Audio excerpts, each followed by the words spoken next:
Welcome to AskFOI, where we answer the most common questions we receive about prophecy, Israel, and the Bible. With me today is Bruce Scott. Welcome, Bruce. Hi, Steve. Good to be with you. Bruce, the Friends of Israel has been taking groups to Israel since 1977. Of course, there are other groups that take Christians to Israel, and there are millions of Christians that have visited the land of Israel. Even in times of turmoil, we've had groups go over and visit Israel, either on a tour or on a solidarity trip. So I remember my first time. I was 19 years old, and for me, when I came back, you hear a lot of people say this, when I would read my Bible after I came home, it was like it went from black and white to color because I could picture these places I was in. Now, you've been to Israel many times, and I'd love to hear from you. What would you say to this question? What's the benefit of a Christian going to Israel? That's a great question, Steve. If anybody can make it to Israel and has that opportunity, I would really encourage them to do so.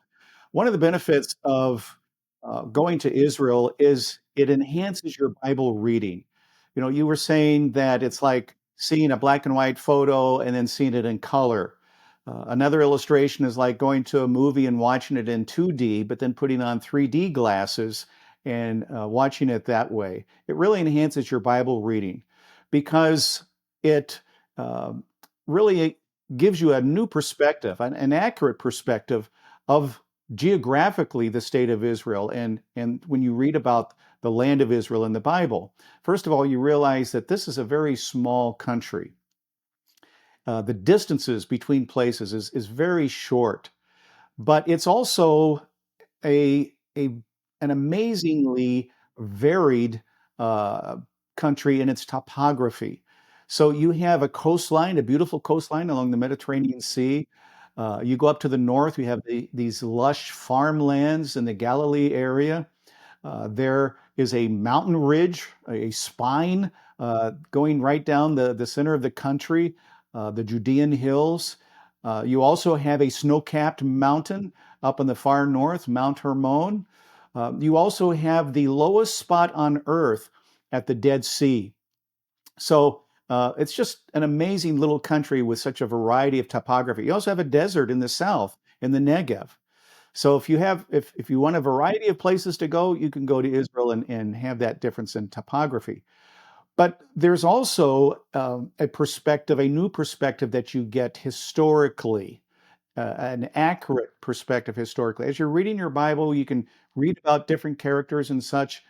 But when you're there and you see some of the archaeological remains, it's just amazing. It brings all these stories to life. You get to see the remains of the Western Wall and the temple area, the Temple Mount. The temple's not there, of course, but you get to go to the exact mount. You get to go to the Mount of Olives, and you get to go up in the north, the Sea of Galilee and the Capernaum area. All these places where Jesus and his apostles, biblical prophets were, and so as you discover and go through maybe perhaps the museums where you see all the archaeological remains, you get to see that these things actually happened.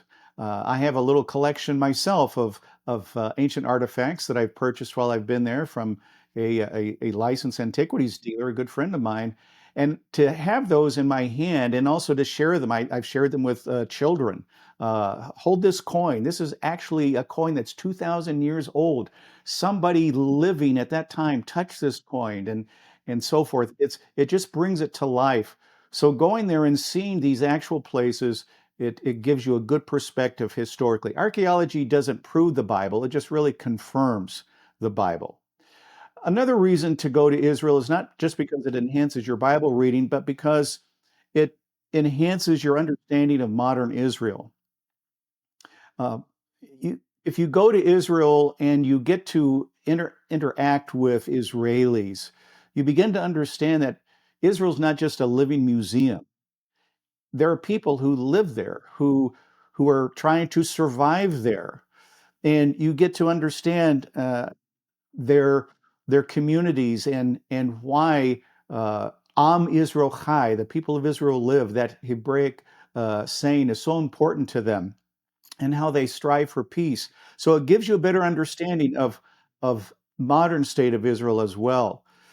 But another reason is that it enhances your relationship with your Jewish or Israeli friend when you go to Israel.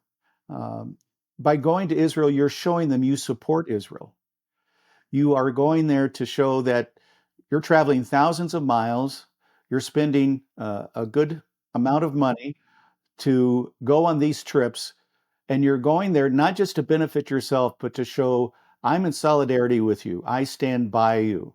I often think of Proverbs 17:17 that says, a friend loves at all times, and a brother is born for adversity. So when we go to Israel, we're showing them we want to be a friend, but we also want to be a brother in your times of adversity. Bruce, I'd love to pick up on that a little bit because I mentioned that we've been taking people to Israel since 1977, and they are in often tours to see biblical sites. We've I mentioned that we do solidarity trips, but there's another way that you can connect to the people of Israel through our volunteer programs. Could you speak a little bit about your involvement and invite anyone that might be viewing how they can get involved with that? Sure. Since 2007, Friends of Israel has been offering volunteer trips to Israel. We started with a trip for our young adults that we call Origins. It's an acronym that stands for Our Resolve is Giving Israel Never Ending Support. We've been doing this, bringing young adults there since 2007. As I said, we volunteer at Kaplan Medical Center in the city of Rehovot. We do a little bit of touring as well, but it's primarily for the purpose of serving the Jewish people in Israel. And then in 2012, Friends of Israel started another volunteer program for older adults called Chesed. And it's basically very similar. It's a 19-day trip, as Origins is, volunteering in Israel, volunteering at Kaplan Medical Center. You don't have to be a medical person, have any type of medical background to volunteer. We don't do any type of surgeries, anything like that while we're there. But we're there to do basic things to show our love and support for Israel. And so people can just go on to Friends of Israel's website, foi.org, and find out more about our Origins and Hesed programs. Very good. And I'll make sure that we have that in the description, as well as how you can take a tour with us to view those biblical sites. So, whichever way you want to go over to the land of Israel with us, we would love to have you. Thank you, Bruce, for being with us. Thank you, Steve.